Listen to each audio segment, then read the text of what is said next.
What if I told you the most wanted man in the entire Western Hemisphere, A dude with a $15 million bounty on his head, was out here living in a mountain compound with a Bengal tiger on his ranch, African zebra skin rugs on his floors, a custom stallion crushing a dragon sculpture in his driveway, and rocket launchers in his arsenal capable of literally shooting down military helicopters?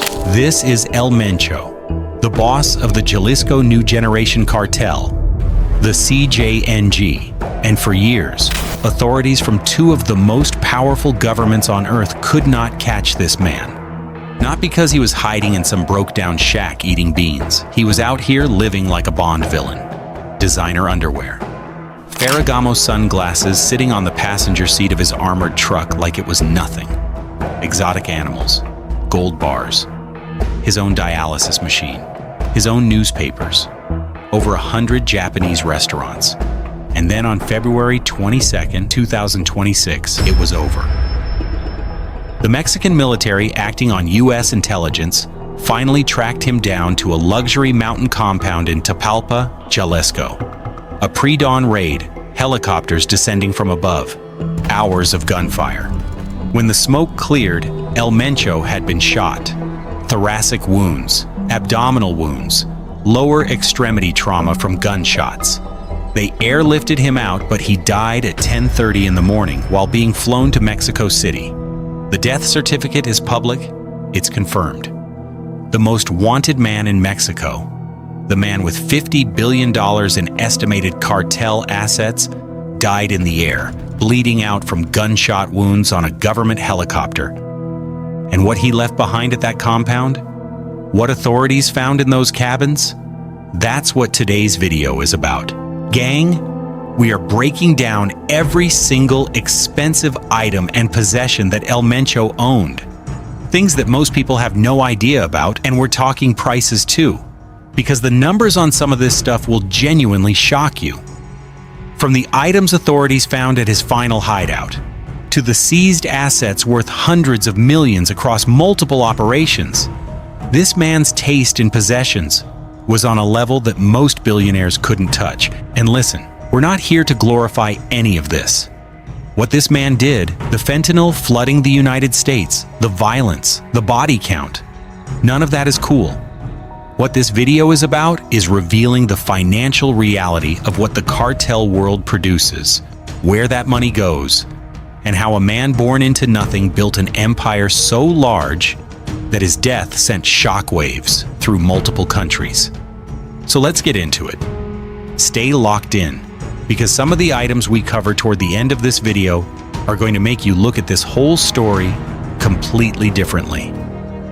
Starting things off with Nemesio Oseguera Cervantes, known worldwide as El Mencho, because there is arguably no figure in modern organized crime history whose possessions and lifestyle tell a more revealing story about cartel wealth than his.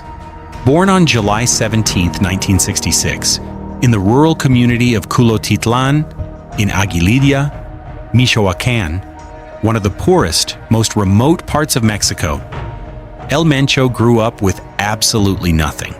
His family farmed avocados. He dropped out of school in 5th grade to work in the fields. At 14 years old, he was already guarding marijuana plantations. By his teens, he had crossed the United States border illegally and was living in the San Francisco Bay Area trying to build a different life. That didn't work out. He got arrested. He got deported back to Mexico. And when he returned, he went all the way in on the cartel world. He climbed through the ranks, survived wars with rival organizations, and around 2007 to 2009, co-founded the Jalisco New Generation Cartel, the CJNG. What followed was one of the fastest rises to power in cartel history. Within a decade, the DEA was calling CJNG the most dangerous criminal organization in the world. The US government estimated El Mencho's personal net worth at somewhere between $500 million and $1 billion. The CJNG's total asset base? Mexican government estimates $50 billion. And on February 22, 2026, The man who built all of that died in the air on a government helicopter, shot up from a pre-dawn military raid, while the cartel he built responded by burning cars and blocking roads across nearly a dozen Mexican states. His death triggered so much retaliatory violence that over 70 people were killed in the aftermath. Flights out of Guadalajara and Puerto Vallarta were canceled. Schools were closed across multiple states, and the U.S. Embassy issued shelter-in-place advisories for American citizens in Mexico. That is the scale of who El Mencho was. Now let's get into what he owned.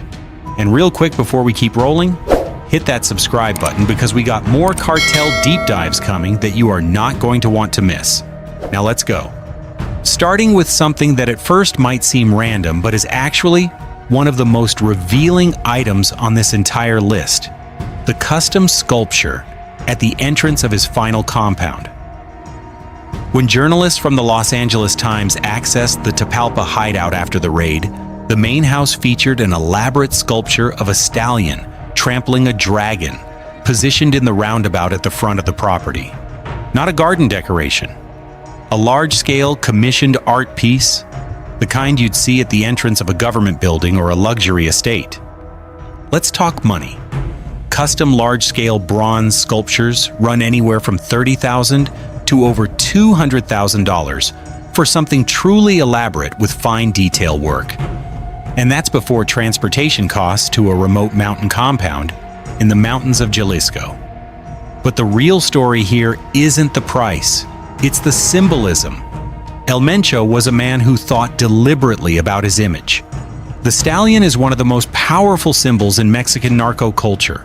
Untamable strength, freedom, dominance. The dragon beneath its hooves, that's his enemies. Every person who entered that compound drove past a message. I am the horse. You are what I crush. That sculpture wasn't decoration. It was a declaration. And after the raid that killed him, it was still standing there in the roundabout while soldiers processed the scene around it. This is where things get genuinely wild, fam. When journalists got access to the compound in Tapalpa after the raid, they found the living room of one of the main cabins decorated with exotic African animal heads mounted on the walls, including a zebra and a gazelle. The gazelle head had actually been knocked off its mount during the chaos of the battle and was sitting right there on the couch, and in the bedroom, a full zebra skin rug covering the floor. Let's break down what this actually costs because people don't realize. A professionally mounted gazelle head from a licensed taxidermist runs between $3,000 and $8,000. A full zebra skin rug, complete skin, properly tanned, head intact, runs anywhere from $5,000 to $15,000 through legal channels. On the black market in Mexico, where these come from outside legal frameworks, add the risk premium on top of everything. And these weren't in a warehouse or a storage facility. These were interior design choices. El Mencho had someone curate his mountain hideout with African wildlife decor. The man who grew up farming avocados in Michoacan was living like an African safari baron in a luxury cabin in Jalisco. Y'all think that's not intentional? Every single one of these choices is a statement about how far he'd come from that avocado farm, about what he could afford that no ordinary person ever could. But the zebra skins are nothing compared to this. Because El Mencho didn't just put animals on his walls, he kept live ones. Not just any animals either. According to reporting from Univision confirmed by seizure records, El Mencho once owned a ranch stocked with exotic animals, including a Bengal tiger and multiple endangered birds. This was one of several rural properties he maintained across Jalisco and neighboring states. And authorities seized it as part of their broader campaign against CJNG assets. Let's talk about what it actually takes to own a Bengal tiger privately. First, it is illegal in Mexico. Full stop. Bengal tigers are protected under international law through CITES, the Convention on International Trade in Endangered Species. Buying, selling, or privately keeping one is a federal crime in most countries. On the black market, a Bengal tiger cub from an illegal exotic dealer runs anywhere from $10,000 to $50,000 just for the purchase. Then you need a proper enclosure, $20,000 to $100,000 to build correctly. Monthly feeding costs for an adult Bengal run $500 to $1,000 in raw meat alone. Veterinary care, staffing. Over the animal's lifetime, you're looking at hundreds of thousands of dollars total. And El Mencho had multiple exotic animals on top of the tiger. Endangered birds that individually fetch anywhere from a few hundred to tens of thousands of dollars each on the black market, depending on the species. What really put this in perspective for people is the parallel to Pablo Escobar, who kept a full private zoo at his Hacienda Nápoles. Hippos, giraffes, exotic birds. Owning dangerous and illegal wildlife is a specific power statement in cartel culture. It says, I operate completely outside of any law, and there is nobody who can tell me what I can and cannot keep on my property. Hit that subscribe button real quick before we keep going, because we still got the private hospital, the rocket launchers, the gold bars, and the personal religious items found in El Mencho's final hours. And trust me, what's coming is going to hit different. Subscribe right now and let's keep it moving. Now let's get to the vehicle situation. Because when authorities got to the Tapalpa compound after the raid, the car in the carport told its own story. Parked right there in the carport was a black Ford Raptor SUV equipped with armor plating in the doors and dark tinted windows. And sitting on the passenger seat, casual as you please, a Ferragamo sunglasses case. Let's break down the money. A stock Ford F-150 Raptor off the lot runs around $60,000 to $70,000 base right now. But El Mencho's wasn't stock. Professional-grade narco armoring is a completely different world. When cartels armor vehicles, they're not adding a steel plate and calling it a day. They replace the door panels, floor, ceiling, and glass with ballistic-rated materials capable of stopping rifle rounds. Sometimes 7.6 2mm armor-piercing rounds. The windows get swapped for multi-layer bulletproof glass that weighs 3 times regular glass. Run-flat inserts go in the tires. Sometimes the fuel tank and engine bay get protection too. A professional armor job of that level runs $50,000 to $150,000 on top of the vehicle's base price. So conservatively, you are looking at a truck worth between $110,000 and $220,000. And for El Mencho, that was just the car he kept in the carport at his mountain retreat.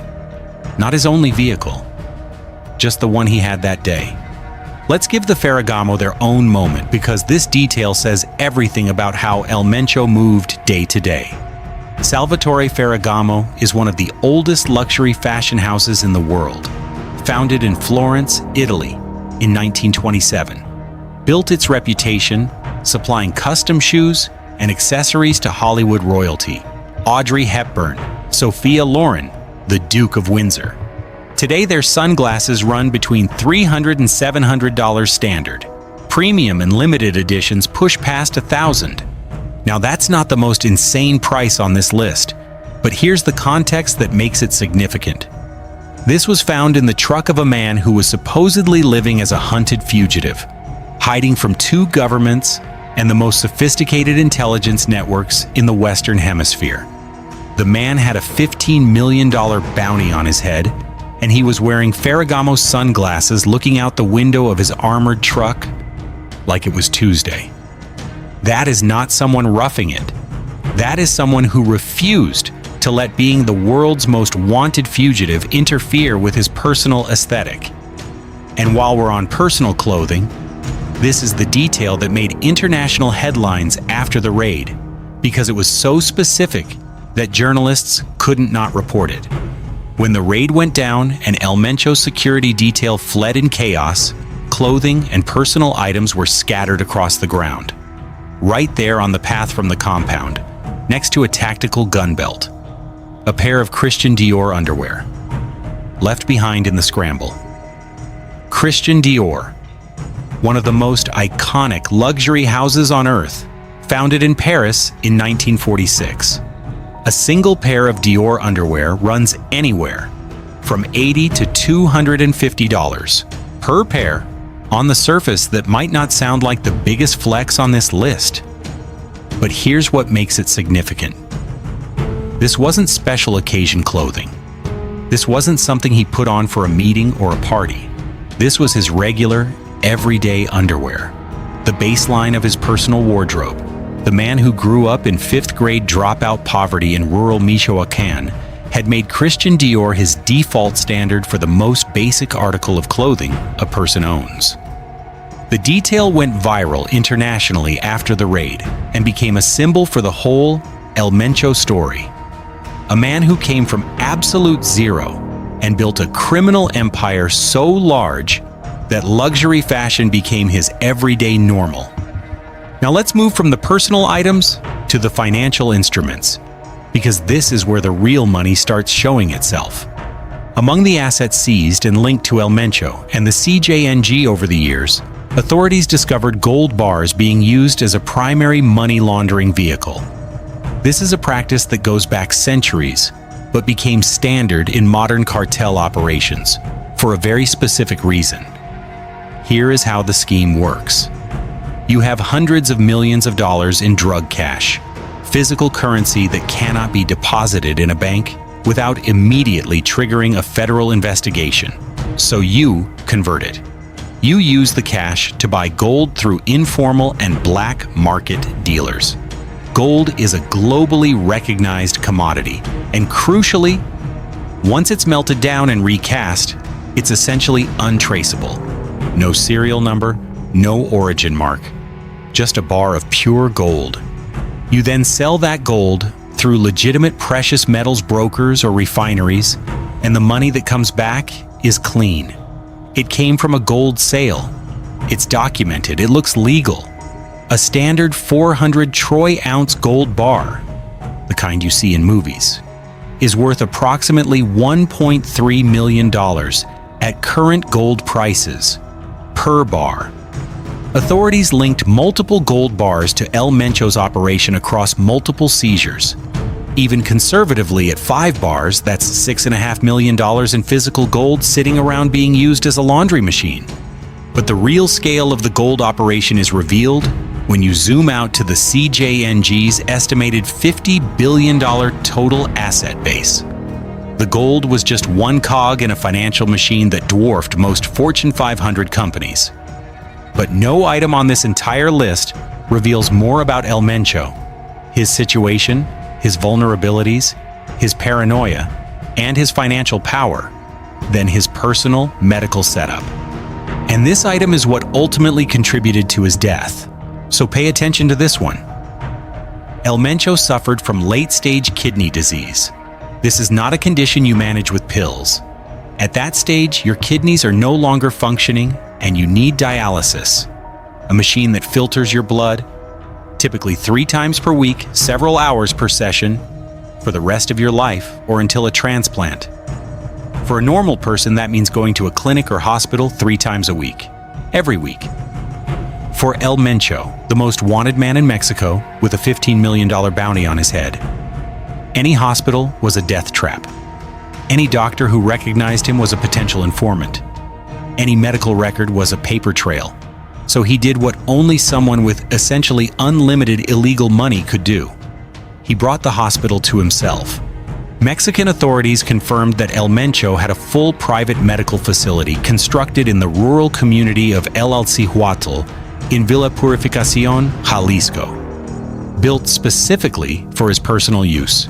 Not a clinic, a hospital, with equipment, staff, and full dialysis capability on site. A professional-grade portable dialysis machine costs between $20,000 and $60,000. That's just the machine. You need trained staff to operate it. Consumable supplies for each session run several $100s multiple times weekly. Backup power systems. The physical facility itself. A fully functional private dialysis setup in a rural Jalisco community, including construction, equipment, and ongoing staffing. could easily run into the millions of dollars. Now here's the part that ties directly to how he died. His kidney disease restricted his ability to move frequently. Fugitive cartel bosses typically survive by constantly relocating. You never stay in one place long enough to be pinned down.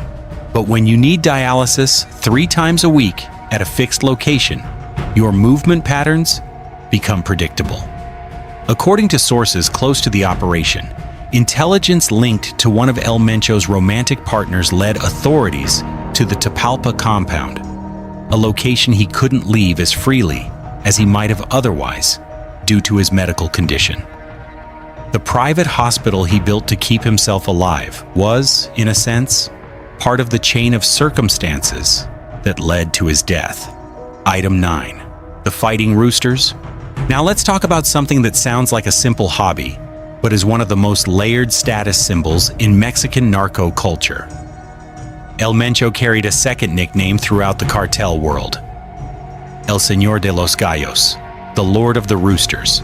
And that title was not given casually. When authorities accessed the Tapalpa compound, an adjacent property along the road had rows of cages housing fighting cocks.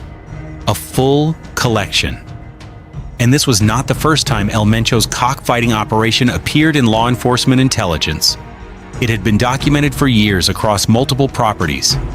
High-quality fighting roosters from championship bloodlines sell for anywhere from $1,000 to $10,000 per bird. The most prestigious bloodlines in Mexico and Latin America can fetch even more. And cartel bosses at this level don't keep a few. They keep dozens, sometimes hundreds. The ongoing costs are serious too. Specialized high-protein feed with nutritional supplements runs several dollars per bird per day. Individual housing, because fighting roosters cannot be kept together without tearing each other apart. Regular veterinary conditioning. The full infrastructure of a proper cockfighting operation runs into significant ongoing investment. But here is what most people miss about this. Cockfighting events in Mexican cartel culture are not just entertainment. They are social and business gatherings.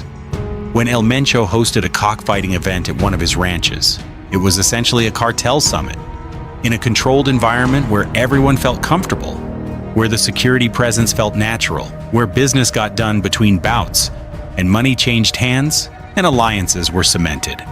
The nickname El Señor de los Gallos was never just about roosters. It was about being the one who called the fights. At least the fighting roosters and the exotic animal heads make a kind of twisted sense as power symbols.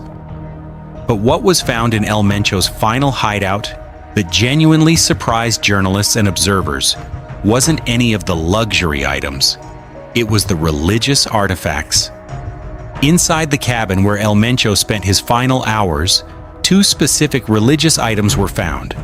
An image of the Catholic saint San Judas Tadeo on the floor, and a handwritten copy of Psalm 91. Not printed, not taken from a Bible. Physically written out by hand on a page, and kept inside the home. These items don't have a luxury price tag. What they're worth is something different. They represent the interior life of a man who had every material thing money could buy, and still felt the need to reach for something beyond all of it. San Judas Tadeo, Saint Jude the Apostle, is the patron saint of lost causes and desperate situations. In mainstream Catholic tradition, he is the saint you pray to when things are hopeless, when you've run out of options, when you're asking for a miracle. In Mexican narco culture specifically, San Judas Tadeo has become the unofficial patron saint of people living outside the law, of those who operate in the shadows and need divine protection from what they do. His image is tattooed on cartel members' bodies, hung in safe houses, placed on dashboards. He is everywhere in that world. The fact that El Mencho, who had an army of gunmen, armored vehicles, rocket launchers, and a vast intelligence network, still kept San Judas Tadeo close, tells you something real about what it actually feels like to live that life from the inside. No amount of firepower makes you feel safe when every government on earth is looking for you. And then there is Psalm 91. If you are not familiar, this is one of the most famous chapters in the entire Bible, specifically because of its language of divine protection. It speaks of God shielding a person from arrows in the day, terror at night, pestilence, enemies. It says 1,000 may fall at your side and 10,000 at your right hand, but the danger shall not approach you. This is the psalm that soldiers have recited before battle for centuries. El Mencho wrote it out by hand, sat down and wrote it word by word on a page, kept it in his home, and presumably read it regularly. For a man who had survived assassination attempts, military raids, government sanctions, and the betrayals of the cartel world for nearly 2 decades, that psalm was his real security blanket. Not the rocket launchers, not the armored truck, the psalm. And on February 22nd, 2026, the morning of the raid, it wasn't enough. Let's get back to the physical wealth, because we haven't touched the full vehicle picture yet. According to reporting confirmed by Mexican and U.S. law enforcement operations conducted between 2015 and 2017, raids on properties linked to El Mencho and the CJNG turned up luxury cars, jewelry, and weapons across multiple compounds in Jalisco. One raid that made specific headlines involved CJNG hitmen, who had been sent to break into a mansion and steal luxury cars that were reportedly destined for El Mencho. The specific makes and models across all operations weren't always fully disclosed publicly. Authorities managed that information strategically. But what was confirmed is that the vehicle fleet tied to El Mencho and his senior leadership included armored Suburbans, armored Ram 1500S, and armored Escalades, all of which run $80,000 to $150,000 base, plus $50,000 to $150,000 in armor work on top. Multiply that across a cartel boss's personal fleet and those of his top commanders, and you are talking about millions of dollars in automotive assets alone, not counting the specialized vehicles used in cartel military operations. And now the item that genuinely shocked the Mexican military and international observers alike when it was confirmed after the raid.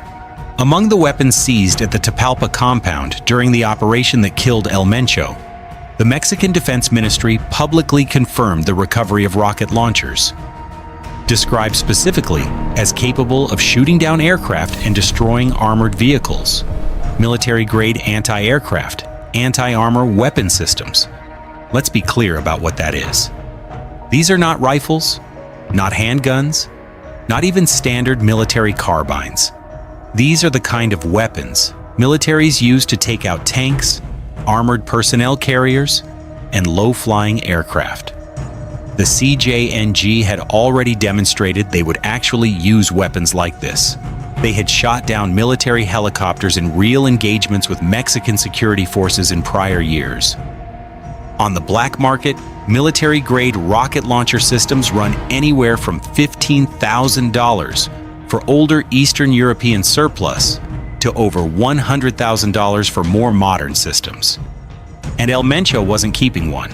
Multiple launchers were found. Plus, documents at the compound revealed the full financial structure of his armed force. Handwritten notebook pages found at the scene detailed cartel payroll for regional commanders. One commander's expenses included 10 command-level officers at roughly $580 each per week, 9 Colombian mercenaries on weekly military salaries, and 181 foot soldiers costing $285,000 per month in wages alone, plus food and fuel on top. And that was one regional commander's operation out of dozens operating across Mexico and internationally. That payroll structure, multiplied across the entire CJNG network, starts to explain where $50 billion goes. And let's give the compound at Cabañas La Loma its proper moment as a physical asset. Because what journalists and soldiers found at that location wasn't just a house. It was a purpose-built tactical living environment disguised as a luxury resort property.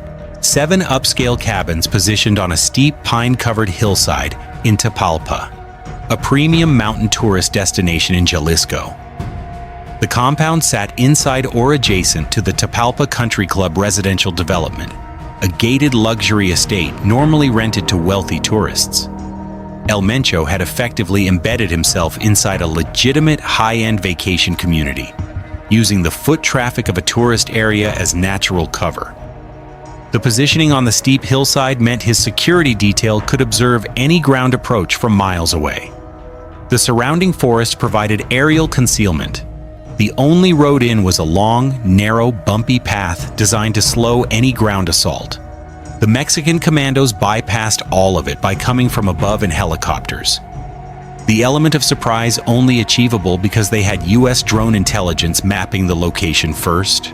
Inside, the main cabin featured high ceilings, fine wood finishes, pendant lighting, wide windows. The compound had a basketball court, trampolines, a children's play set. Signs that El Mencho had his family present, making this a primary residence, not just a safe house. A kitchen stocked with fresh food, face creams and personal grooming products on the shelves, an altar with religious statues, an unmade bed that suggested the raid found him mid-sleep after the all-night party sources say he had hosted the night before the operation. Custom compounds of this type, 7 upscale cabins with full luxury amenities on a strategically positioned Jalisco hillside, run into the millions of dollars to build and furnish. And this was just one of multiple properties across a network that spanned dozens of Mexican states. So let's bring it all together, fam. Because when you lay all of this out, every item, every asset, every possession, what you're really looking at is the financial portrait of a man who went from a 5th grade dropout farming avocados in Michoacan to running an organization with $50 billion in estimated assets, a $15 million bounty on his head, and the lifestyle to match every dollar of it. The stallion sculpture, tens of thousands. The zebra skins and exotic animal mounts, 15 to 30,000 for the set. The Bengal tiger and exotic animal ranch, hundreds of thousands over the animals' lifetimes. The armored Ford Raptor, $200,000 plus. The Ferragamo shades and Christian Dior daily wear. The gold bars, over $1 million each. The dialysis machine in private hospital, millions of dollars just to stay alive undetected. The fighting roosters, thousands per bird across a full collection. The rocket launchers, military-grade hardware worth potentially millions for the full arsenal. And the compound itself, a custom mountain fortress built inside a luxury tourist destination. And then, sitting quiet among all of that, a handwritten copy of Psalm 91, the protection psalm. Written by the hand of a man who had built $1 billion empire and still felt the need to ask for help from something bigger than all of it. On February 22, 2026, it ended. Mexican special forces with U.S. intelligence support descended on the Tapalpa compound before dawn. Hours of gunfire. El Mencho was found wounded alongside 2 bodyguards. They airlifted him out. He died at 10:30 in the morning en route to Mexico City. Thoracic wounds, abdominal wounds, lower extremity trauma from multiple gunshot wounds. That's what the official death certificate says. His death triggered retaliatory violence across nearly a dozen Mexican states. More than 70 people killed in the aftermath. Cars burning on roads in Jalisco, Guanajuato, Nayarit, Michoacan, and Tamaulipas. Guadalajara turned into a ghost town. Flights canceled. Schools closed. The U.S. Embassy issuing shelter-in-place warnings for American citizens across multiple Mexican states. That is the scale of who El Mencho was. That is what one man's death did to an entire country. As for the CJNG, it doesn't end with El Mencho. The organization is too large, too decentralized, too financially deep to collapse from one man's death. His stepson Juan Carlos Valencia Gonzalez, known as El Pelon, is emerging as a leading candidate for succession, though analysts say he still lacks the influence and credibility to consolidate control. A succession battle inside one of the world's most powerful criminal organizations, with billions of dollars and territorial control across dozens of states on the line, is now underway. El Mencho built something that was designed to outlast him, whether that turns out to be his greatest achievement or his greatest curse for the people around him. That story is still being written. And speaking of what comes next for the CJNG now that El Mencho is gone, we got a full breakdown of the succession battle, who is fighting for control, and what this means for drug trafficking into the United States. So click that video right now to see exactly how it's all unfolding. Thanks for watching, subscribe if you're new, drop a comment below. Which item on this list shocked you the most? Because for me, even knowing everything about this man and what he built, it's still that handwritten psalm sitting in the cabin while rocket launchers sat outside. That one hits different every time.